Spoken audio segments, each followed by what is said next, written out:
આ તરફ વાત કરીએ ગેરકાયદે બાંધકામ મુદ્દે ગૃહ રાજ્યમંત્રી હર્ષ સંઘવીએ નિવેદન આપ્યું છે। તેમણે કહ્યું છે કે દરિયા કિનારે કબજો જમાવી લેવાયો હતો। ગણતરીના મહિનામાં સરકારે કબજો પરત લીધો। ડ્રગ્સ ઝડપી લેવામાં હજી સરકાર કાર્યરત છે। અવૈધ બાંધકામ પર બુલડોઝર ફરે છે અને ફરતા જ રહેશે। કચ્છના ગામે ગામમાં શું પરિસ્થિતિ છે તે ખ્યાલ છે। કચ્છમાં 2000 એકર જગ્યા પર કબજો ખાલી કરાવવામાં આવ્યો।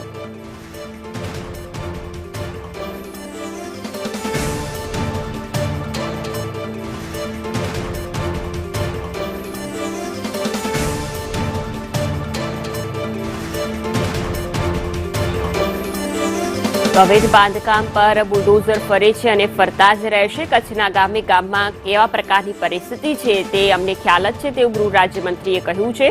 આ સિવાય તેમણે કહ્યું છે કે ડ્રગ્સ મુદ્દે પણ નિવેદન આપ્યું। સૌથી વધુ અવૈધ બાંધકામ તોડીને સરકારની જગ્યા અને લોકોના હિતમાં સુરક્ષિત રાખવા વાળી આ જગ્યાઓ લોકોના હિતમાં આવનારા દિવસોમાં કામ આવશે। ક્યાંક સ્કૂલ બનશે તો ક્યાંક હોસ્પિટલ બનશે। અનેક એવા શહેરો જ્યાં અવૈધ બાંધકામ છે ત્યાં ભૂપેન્દ્રભાઈ પટેલનો બુલડોઝર જરૂરથી ચાલશે।